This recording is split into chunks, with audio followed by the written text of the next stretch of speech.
Buenos días. Vamos a hablar hoy de los temas, comenzar hablando del tema de responsabilidad civil.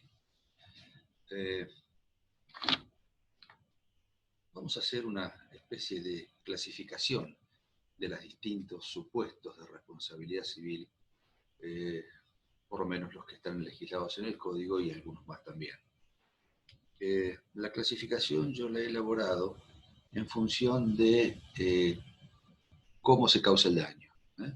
Esa es la pauta o ese es el criterio para clasificar las distintas responsabilidades de las que vamos a tratar de referirnos de aquí en adelante, y hoy nos vamos a concentrar en una que va a ser la responsabilidad directa. La responsabilidad directa es cuando está identificado el autor del daño, que es quien le causa un daño injusto a otra persona. No digo más nada porque nos vamos a referir a ella más adelante en la clase. El segundo supuesto de responsabilidad es la responsabilidad indirecta. En este caso, si bien el autor del daño está identificado, como el daño ha sido causado en ejercicio o con ocasión de sus funciones como dependiente de otra persona, que puede ser el empleado dependiente del patrón, los hijos menores de edad dependientes de sus progenitores, se va a comprometer la responsabilidad no solo del autor del daño, sino también de la persona, del principal, de quien ejerce algún tipo de autoridad sobre el dependiente. El tercer supuesto de responsabilidad es el daño causado por el hecho de las cosas. En este supuesto acá puede estar identificado el autor, pero ya no es tan importante, porque el daño ha sido producido por el hecho, el riesgo o el vicio de una cosa, con independencia de que esa cosa haya sido o no manipulada por una persona. ¿Cómo se va quién va a ver vista comprometida su responsabilidad civil? El dueño o el guardián de esa cosa, por cuyo riesgo o vicio se causó el daño. Lo veremos más adelante. El siguiente supuesto es muy similar a este último que hemos mencionado, es el daño causado por el ejercicio de actividades peligrosas o riesgosas. En este caso, más allá de que el daño haya sido causado por una cosa, lo importante es que sea la consecuencia del ejercicio de una actividad que es riesgosa o peligrosa por su naturaleza o por el modo en que ha sido realizada. El siguiente supuesto de responsabilidad es el que se denomina la responsabilidad colectiva. Acá, en este caso, ya no es importante el autor, que lo más probable es que no esté identificado, sino lo importante es que el daño ha sido la consecuencia del accionar de un grupo de personas, que puede ser un grupo identificado, un grupo no identificado, o personas no identificadas dentro de un grupo, o directamente la acción de un grupo peligroso, que es similar a lo que se denomina la responsabilidad anónima. Anónima, ¿por qué? Porque el autor individual de la causación del daño no está identificado. Pero si pertenece a un determinado grupo, como lo veremos más adelante, la responsabilidad recae en cualquiera de los integrantes del grupo. Hablemos entonces de la responsabilidad directa. La responsabilidad directa está legislada en el Código Civil en los artículos 1149 a 1151. Y tiene las siguientes características. El artículo 1749 a 1751. El artículo 1749 establece que es responsable directo quien incumple una obligación u ocasiona un daño injustificado por acción u omisión. Este artículo todavía tiene algún resabio de cuando se hacía la diferenciación entre la responsabilidad contractual y la responsabilidad extracontractual. Engloba ambos supuestos.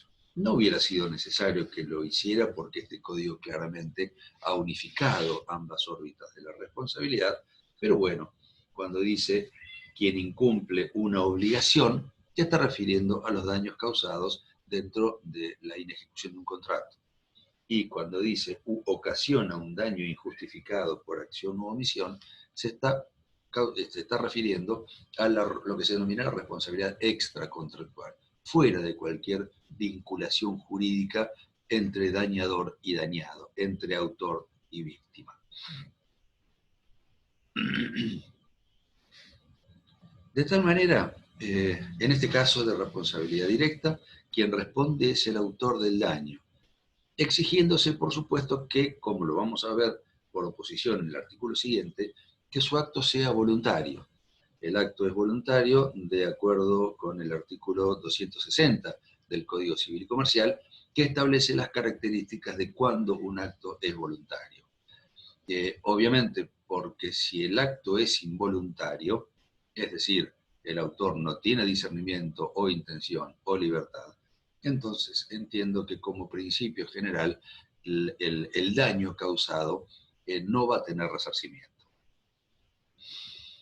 Con las excepciones que establece el artículo 1750, que vamos a comentar en unos instantes, que habla de la equidad, o el artículo 1794, que hace responsable por los daños causados como consecuencia de un enriquecimiento, cuando el daño ha producido un enriquecimiento sin causa en el patrimonio del autor. En segundo término, el criterio o el factor que atribuye la responsabilidad del autor es subjetivo, es decir, es la culpa o el dolo. ¿Cómo se llega a esta conclusión? Porque la norma no dice nada. 1749 no establece cuál es el criterio que atribuye la responsabilidad del autor.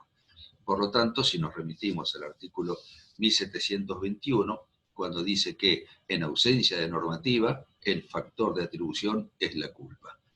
De tal manera, recordemos, el factor de atribución va a ser objetivo cuando la norma así lo determine. Si la norma no dice nada, entonces el factor que atribuye la responsabilidad es la culpa. Además, se entiende que el acto voluntario es antijurídico, pues causó un daño injustificado. El artículo 1717, que establece que se considera por antijuridicidad, que establece que la antijuridicidad o la acción antijurídica es cualquier acción u omisión que causa un daño a otro si no está justificado. Es decir, todo daño injustificado se lo presume antijurídico, se lo considera antijurídico. Solamente no va a ser antijurídico si el daño causado está justificado. ¿Cuándo el daño está justificado? Cuando ha concurrido alguna causal de justificación, que las establece el mismo código: la legítima defensa, el estado de necesidad, la asunción de riesgos, cuando así lo determina el artículo 1719, el acto de abnegación, o que también está en la segunda parte de 1719, o el consentimiento informado del artículo 1720. Por último, la responsabilidad es plena, en función de lo regulado por el artículo 1740, que dice la reparación del daño debe ser plena. Consiste en la restitución de la situación del damnificado al estado anterior al hecho dañoso, sea por pago en dinero o en especie. La víctima puede optar por el reintegro específico, excepto que sea parcial o totalmente imposible, excesivamente oneroso o abusivo, en cuyo caso se debe fijar el dinero. De tal manera, recordemos, la responsabilidad es plena. ¿Por qué? Porque la finalidad de la responsabilidad es volver las cosas al estado anterior al hecho del daño. De tal manera, si esto es posible, esa será la primera misión que tendrá el responsable, en nuestro caso de responsabilidad directa, el autor del daño. Si esto no es posible, entonces el resarcimiento debe ser en dinero. Y siempre la víctima tiene la posibilidad de optar que el resarcimiento sea en dinero. Por supuesto que la reposición al estado anterior, como bien indica el artículo 1740, no procederá cuando fuese excesivamente oneroso o cuando fuese imposible, excesivamente oneroso, o produzca un abuso de derecho respecto de la víctima. En segundo término, ¿qué pasa si el acto es involuntario? Si el daño fue la consecuencia de un acto involuntario del autor. Reiteremos, los actos involuntarios son aquellos que se causan sin intención, sin discernimiento o sin libertad, que son los tres elementos internos de la voluntad. A este respecto, el artículo 1750 establece lo siguiente. Les anticipo que es un artículo que, para mi gusto, no está muy bien redactado. Dice el primer párrafo: el autor de un daño causado por un acto involuntario responde por razones de equidad. Se aplica lo dispuesto en el artículo 1742. Número 1. Tenemos que interpretar este artículo sosteniendo que, como principio general, el autor de un daño involuntario no responde. Es decir, cuando el daño es la consecuencia de un acto involuntario, no existe responsabilidad para el autor. Eso no implica que pueda existir responsabilidad indirecta. Si el acto es involuntario por falta de discernimiento, porque es menor de edad, responderán sus padres. Eso es al margen. Hablamos del patrimonio propio del autor del daño. Entonces, en principio, si el daño es involuntario, el autor no es responsable. Por excepción, sí va a ser responsable si concurran razones de equidad.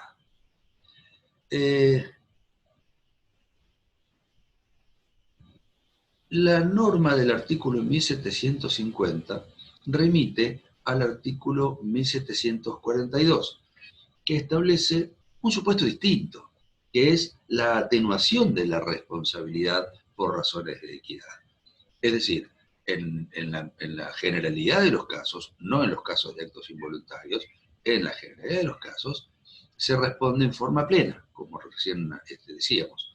Pero, por razones de equidad, el juez puede atenuar la responsabilidad, disminuir el monto a resarcir. ¿Cuándo concurren razones de equidad? ¿O cuáles son las razones de equidad?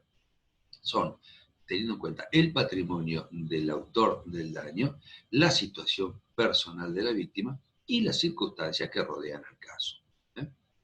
De tal manera, yo interpreto que la remisión que el 1750 hace al 1742 es o debe ser exclusivamente respecto de cuáles son las razones de equidad para que el autor del daño, el actor involuntario del daño, responda. Es decir, al revés que en el 1742, cuando si concurren razones de equidad, la indemnización se va a disminuir. ¿Por qué esto? Porque si la remisión fuera total, entonces, es decir, si en 1750, cuando remite al 1742, la remisión fuera a todo lo que dispone el 1742, tendríamos los siguientes inconvenientes.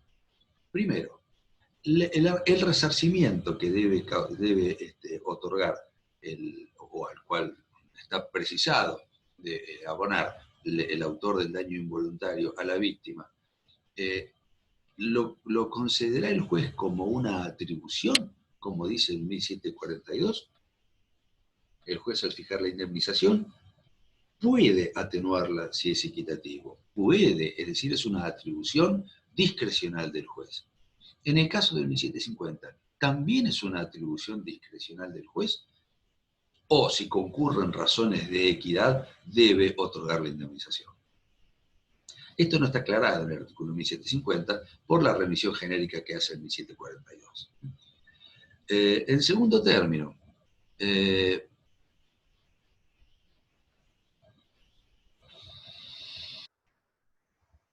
si consideramos que la responsabilidad o la reparación en el caso del 1750 debe ser plena cuando concurran razones de equidad,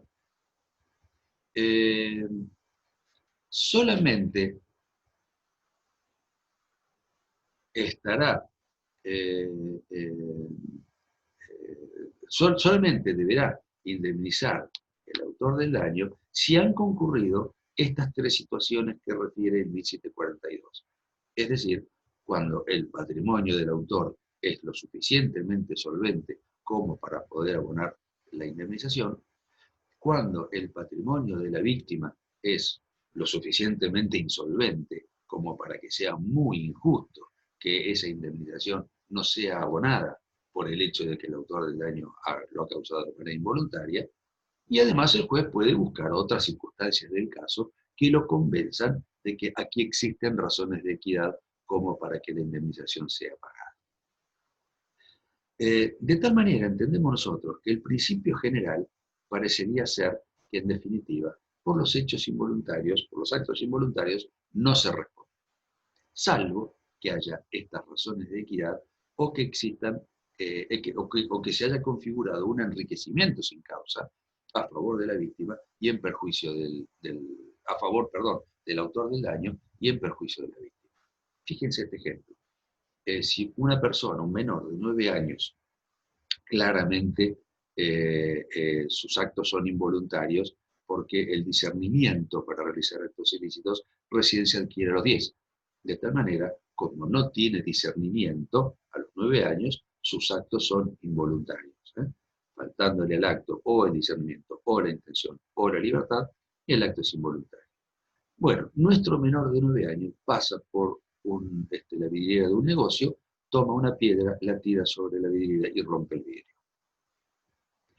En principio, este acto, como es involuntario, no va a generar responsabilidad en el patrimonio del menor. Recordemos, olvidémonos por ahora que sí responderán sus padres por el ejercicio de la responsabilidad parental, pero ese es otro tipo de responsabilidad. Personalmente, el menor no responde porque su acto fue involuntario. Ahora, supongamos que el patrimonio del menor es muy abultado porque un tío soltero falleció y lo nombró heredero testamentario y acreedor de toda su fortuna. Supongamos que el dueño del negocio es una persona que, bueno, hoy como consecuencia de la pandemia tiene el negocio cerrado, no tiene ninguna venta, tiene que pagar los impuestos, las tasas, los servicios, etc. Por lo tanto, su patrimonio es ínfimo. De tal manera, en este caso, podrían concurrir las razones de equidad. El patrimonio del autor del daño, la insolvencia o el estado desastroso patrimonial de la víctima, harían que, por excepción en este caso, a pesar de que el acto es involuntario, igualmente el menor responda. O podría existir este otro supuesto, acá concurrirían las razones de equidad. O podría ocurrir este otro supuesto. Imagínense que, en nuestro mismo ejemplo, nuestra persona de 9 años pasa por la vidriera, toma la piedra, la tira sobre la vidriera, rompe el vidrio y se roba alguna prenda o algún artículo que se estaba exhibiendo en el negocio. En este caso, la responsabilidad recaería sobre el menor, no respecto de los daños causados por la rotura del vidrio, sino por el enriquecimiento que produjo en su patrimonio al llevarse algo de adentro. Esto es lo que dice el artículo 1794, cuando sea responsable en los casos de enriquecimiento sin causa. Hay claramente un enriquecimiento en el patrimonio del autor de la víctima, el objeto que se robó, hay claramente una disminución en el patrimonio de la víctima, porque perdió un objeto que tenía para la venta, que era de su patrimonio, y claramente falla la relación de causalidad. No está justificada esa diferencia patrimonial. Por lo tanto, en virtud del enriquecimiento sin causa, en este caso respondería.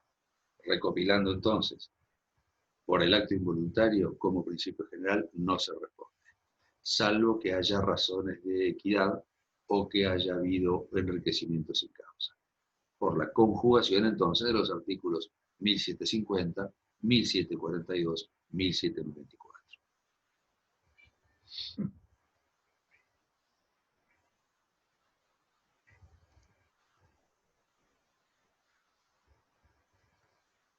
Dice la segunda parte del artículo 1750, también una norma que para mi gusto no está muy correctamente redactada, dice, el acto realizado por quien sufre fuerza irresistible no genera responsabilidad para su autor, sin perjuicio de la que corresponde a título personal a quien ejerce esa fuerza. ¿Cuál es el supuesto? Yo causo un daño, pero mi acto sigue siendo involuntario porque lo he causado como consecuencia de una fuerza irresistible exterior que me ha impulsado a causar. La fuerza irresistible puede ser física o puede ser moral. Es decir, imagínense este ejemplo. Yo estoy parado en el semáforo con mi vehículo parado porque está el semáforo en rojo y están cruzando los peatones con su semáforo en verde. Tengo autos a los dos costados y un auto de atrás al cual el conductor se distrajo, se le rompieron los frenos o lo que fuere, me impacta en la parte posterior de mi auto y me impulsa encima de los peatones, causándoles diversas lesiones, diversos daños. Si bien yo fui el que causó el daño, ese daño fue la consecuencia de la fuerza irresistible que me produjo el impacto del auto, del auto que me chocó en la parte trasera de mí. Acá hay una fuerza física irresistible. O podría haber una fuerza irresistible que sea moral, que me obligue a mí a causar un daño bajo amenazas de sufrir algún mal en mi persona o en personas de mi círculo íntimo, por ejemplo, de mi familia. La consecuencia de esto, ¿cuál es? Que no genera responsabilidad en el autor material, pero sí genera responsabilidad en la persona que ejerció la fuerza irresistible, a quien en definitiva es a la que se debe considerar autora del daño. Respecto de esto, lo siguiente. Parecería ser que la fuerza irresistible, que está definida en el artículo 276, la califica como dolosa. Dice el 276.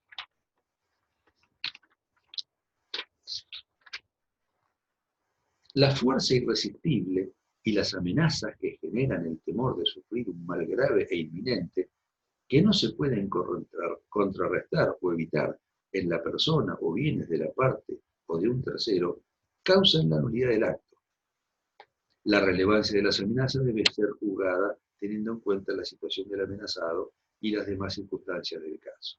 Y el 278 dice, el autor debe reparar los daños. El autor de la fuerza irresistible. Según el 276, si la fuerza irresistible está equiparada a las amenazas de sufrir un temor, de causar un temor, el temor de sufrir un mal grave e inminente, parecería que esta fuerza irresistible es dolosa. No existen amenazas culposas. Las amenazas siempre son intencionales.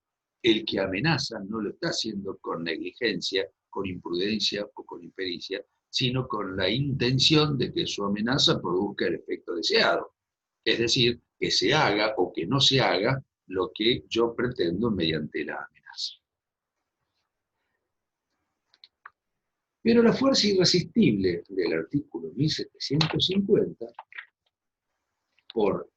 haciendo funcionar la responsabilidad civil en general, podría interpretarse como dolosa o como culposa. En el ejemplo que yo les he dado, el auto que me chocó de atrás no tenía la intención, podía no tener la intención de chocarme a propósito para que yo vaya impulsado encima de los peatones que sufrieron los daños. Probablemente, como dije, estaba distraído, o se le rompieron los frenos, o se le rompió la dirección, es decir, a pesar de que lo intentó, no pudo detener la marcha del auto que se proyectó encima de mí. En este caso, tenemos una fuerza, parecería que tenemos una fuerza irresistible, dolosa, en el artículo 276, y una fuerza irresistible que podría no serlo en el 1750.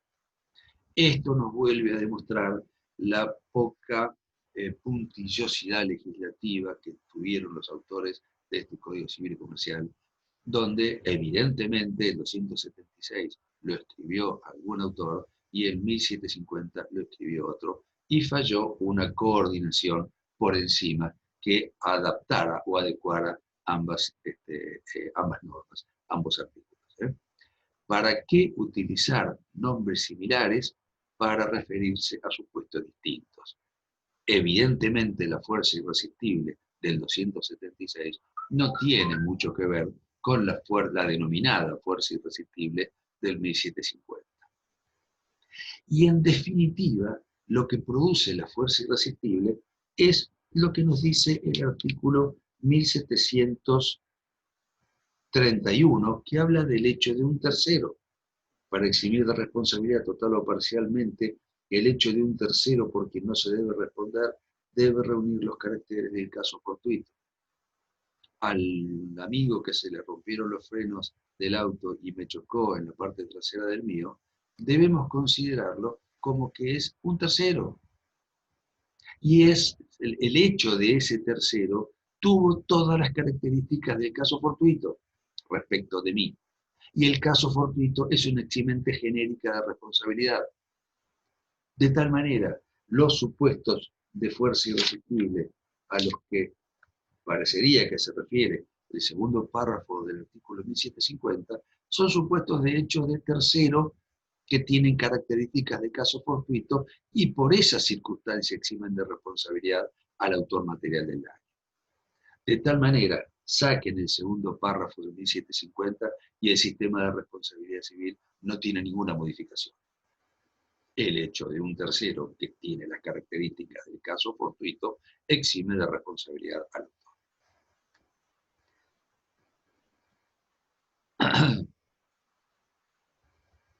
¿Qué pasa cuando hay pluralidad de responsables? El artículo 1751 dice, si varias personas participan en la producción del daño que tiene una causa única, se aplican las reglas de las obligaciones solidarias. Si la pluralidad deriva de causas distintas, se aplican las reglas de las obligaciones concurrentes.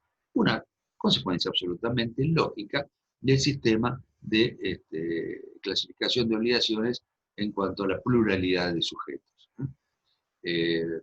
Si quienes causan el daño son varios, ¿cómo van a responder? Si la causa del daño es única, van a responder todos como deudores solidarios del pago de la indemnización. Qué sé yo, varias personas causan un daño, se toman a trompadas, pensemos en el famoso caso de Villa Gesell, de este verano pasado, de estos 7 u 8 muchachos rugbyers que se tomaron a trompadas y a patadas contra una persona, una víctima, y a la que terminaron matándola. Además de la responsabilidad penal que tendrán obviamente por este homicidio agravado, también deberán abonar los daños y perjuicios que los herederos de la víctima hayan sufrido como consecuencia de este daño, de esta muerte. La causa del daño, en definitiva terminó siendo el fallecimiento de una persona, es única. Fue la violencia colectiva que tuvieron estas 7 u 8 personas de acometer contra otra a patadas y a trompadas. De tal manera, todos eran deudores solidarios y en esa situación responderán.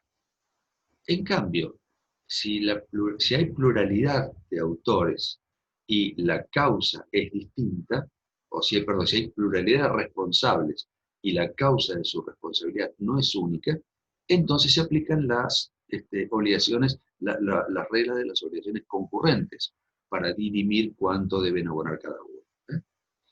Fíjense que esta era una de las fundamentales diferencias entre obligaciones solidarias y obligaciones concurrentes. Las obligaciones son solidarias cuando hay pluralidad de sujetos y la causa de la obligación es única. Las obligaciones son concurrentes cuando hay pluralidad de sujetos y las causas son distintas. Supongamos en un accidente de tránsito, va a responder frente a la víctima el autor del daño y la compañía de seguros, que será citada en garantía, será citada como garantía en el juicio civil que se promueva. Pero las causas de la responsabilidad del autor y de la compañía de seguros son distintas. La responsabilidad del autor tiene como causa el hecho dañoso y la responsabilidad de la compañía de seguros tiene como causa el contrato de seguros. En este caso, las responsabilidades o la relación entre el autor del daño y la compañía de seguros se van a regir no por las obligaciones solidarias, sino por las obligaciones concurrentes. Las diferencias no son tan marcadas y hay algunos autores que sostienen que fue un error incluir las obligaciones concurrentes y que no debiera existir ninguna diferenciación entre las obligaciones solidarias y las concurrentes. ¿Cuáles son las diferencias que marca el código? En las obligaciones solidarias rige el principio de la contribución, es decir, una vez que uno de los codeudores solidarios ha pagado la totalidad de la obligación, que en nuestro ejemplo de la indemnización, tiene derecho a reclamar al resto de sus codeudores solidarios la parte que cada uno tenga. En cambio, en las obligaciones concurrentes, la acción de contribución no es de principio, no es de principio general, sino es excepcional. Y el artículo, si mal no recuerdo ahora, no lo veo acá para no perder tiempo, el 850 o 851, 852, por ahí, establece que las relaciones internas del grupo de deudores concurrentes se rigen de acuerdo con la naturaleza de la concurrencia. Es decir, existe la posibilidad que en algunos casos no exista el derecho de reclamar a el otro codeudor concurrente en la parte que le corresponde, y en otros supuestos sí. En nuestro ejemplo, depende de quién pague. Si el que paga, dijimos, en el caso de un accidente de tránsito, son deudores concurrentes, el autor del daño, el conductor del auto que chocó, o el dueño o el guardián del auto que atropelló a una persona, y su compañía de seguros. Si paga el autor del daño, tiene una acción contra la compañía de seguros para que le reembolse todo lo que ha pagado. En cambio, si paga la compañía de seguros, no tiene ninguna acción de contribución contra el autor del daño. ¿Está claro?